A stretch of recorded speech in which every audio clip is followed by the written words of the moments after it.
Shalom, shalom, shalom. Selamat pagi masyarakat iman yang dikasihi oleh Tuhan.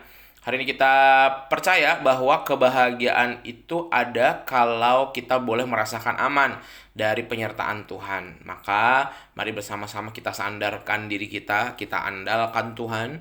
Karena lengannya yang kekal, lengannya yang kuat, lengannya yang membawa kedamaian akan menguatkan kita menjalani kehidupan kita hari ini. Mari bersama-sama kita pujikan NKB 129, NKB 129, bait pertama dan yang kedua, indah mulia bahagia penuh. NKB 129, bait pertama dan yang kedua, indah mulia bahagia penuh. Kita mulai tanpa intro.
Mari kita berdoa.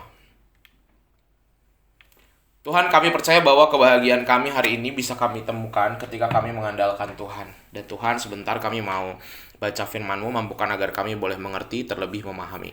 Kami serahkan hanya di dalam nama Tuhan Yesus Kristus, Juru Selamat kami hidup. Kami berdoa dan bersyukur. Amin. Kita buka sama-sama dari Ulangan 3. Ulangan 3. Kita sama-sama baca Ulangan 3 ayat 23 sampai 29. Ulangan 3 ayat 23 sampai 29. Ulangan 3 ayat 23 sampai 29. Dengarkanlah sabda Tuhan. Juga pada waktu itu aku mohon kasih karunia daripada Tuhan demikian. Ya Tuhan Allah, Engkau telah mulai memperlihatkan kepada hamba-Mu ini kebesaran-Mu dan tangan-Mu yang kuat. Sebab Allah manakah di langit dan di bumi yang dapat melakukan perbuatan perkasa seperti Engkau. Biarlah aku menyeberang dan melihat negeri yang baik yang di seberang sungai Yordan, tanah pegunungan yang baik itu, dan gunung Libanon. Tetapi Tuhan murka terhadap aku oleh karena kamu dan tidaklah mendengarkan permohonanku. Tuhan berfirman kepadaku, cukup, jangan lagi bicarakan perkara itu dengan aku. Naiklah ke puncak gunung Pisga dan layangkanlah pandanganmu ke barat, ke utara, ke selatan, dan ke timur. Lihatlah baik-baik sebab sungai Yordan ini tidak akan kau seberangi. Dan berilah perintah kepada Yosua, kuatkan dan teguhkanlah hatinya, sebab dialah yang akan menyeberang di depan bangsa ini, dan dialah yang akan memimpin mereka, sampai mereka memiliki negeri yang akan kau lihat itu. Demikianlah kita tinggal di lembah di tentangan Bet Peor. Kayaknya kita, Bapak Ibu Saudara, adalah orang-orang yang disiapkan untuk menang, ya kan? Baik itu di sekolah, di waktu kita kecil, keluarga kita tuh selalu menuntut kita jadi pemenang. Atau kalau di kekristenan kadang-kadang ada beberapa ajaran Kristen yang bilang kita adalah orang-orang yang sudah dimenangkan. Betul. Tapi akhirnya karena terbiasa menang, kita jadi tidak terbiasa kalah. Kita kalau kalah biasanya marah, kita kalau kalah biasa depresi, kita biasanya kalau kalah mutung, kita kalau kalah kecewa. Padahal kalah menang itu bagian dari kehidupan. Kita berjuang sebaik mungkin bisa menang, tapi kalaupun kalah kita harus punya jiwa yang sportif juga, mengakui kekalahan. Dan tidak semua yang kita mau itu bisa terjadi seperti yang kita inginkan. Ketika maksud hati tidak sampai. Nah, ini juga yang terjadi dalam kehidupannya Musa. Dia mengalami sebuah kekalahan dari semua perjuangan pengorbanannya. Tapi karena satu kesalahannya Musa, yaitu dia ketika tidak bisa menahan emosinya ketika di Masa dan Meriba berhadapan dengan umat yang bersungut-sungut. Dan masalah emosi ini juga terjadi ketika dia di awal pertama kali dipanggil Tuhan, ketika dia bunuh seorang Mesir gara-gara dia kesal melihat orang Mesir menyakiti bangsanya. Emosi dan kemarahan ini akhirnya membuat dia harusnya bisa dapat banyak hal baik tapi tidak dia temukan. Kenapa? Karena dia tidak bisa kendalikan dirinya. Dan ketika umat Israel sudah berada di hadapan sungai Yordan, berhadapan dengan Yeriko dan akan masuk, mereka berharap bersama-sama dengan Musa mereka bisa masuk. Dan sudah 2-3 generasi mereka lewati. Jadi kan sudah 40 tahun itu kan ya kurang lebih 2-3 generasi sudah hadir. Dan generasi-generasi yang terus sebelumnya tuh sudah banyak yang dimusnahkan gara-gara melawan Tuhan. Sehingga orang-orang tuanya pada orang Israel itu tinggal dikit. Salah satunya ya Musa dan Harun. Tapi mereka berdua tidak bisa masuk. Karena apa? Karena mereka melakukan tindakan yang tidak Tuhan inginkan.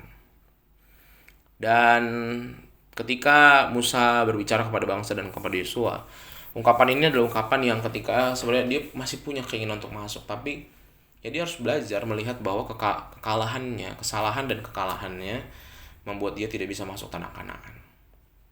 Satu sisi memang dia dihukum, tapi dia juga harus bisa menerima penghukuman Tuhan. Kalah itu juga butuh sikap penerimaan. Karena ketika kita tidak bisa menerima kekalahan, akhirnya kita tidak tulus menjalani hidup ini. Kita selalu melihat diri kita sebagai hal yang buruk, atau setiap kali dengar kata kalah, kita langsung alergi. Padahal kalah ada hal-hal yang juga bisa kita temukan dari kekalahan. Ketika kita mengalah berarti kan kita menurunkan ego kita. Ketika kita mengalah, kita berkorban bagi orang lain. Ketika kita mengalah, kita bisa menemukan banyak hal baik di tengah-tengah mungkin masalah konflik yang terjadi ketika semua orang berlomba-lomba jadi pemenang. Nah, hari ini kita mau belajar, menjadi kalah pun adalah berarti mengikuti kehendak Tuhan. Musa sebenarnya bisa aja dia nekat masuk tanah perjanjian. Bisa. Tuhan udah larang dia nekat, tapi nanti dia dihukum. Akhirnya ketika dia tetap dia menyadari bahwa ini harus saya terima, berarti kan dia mau berkata, Tuhan, kehendak-Mu lah yang jadi.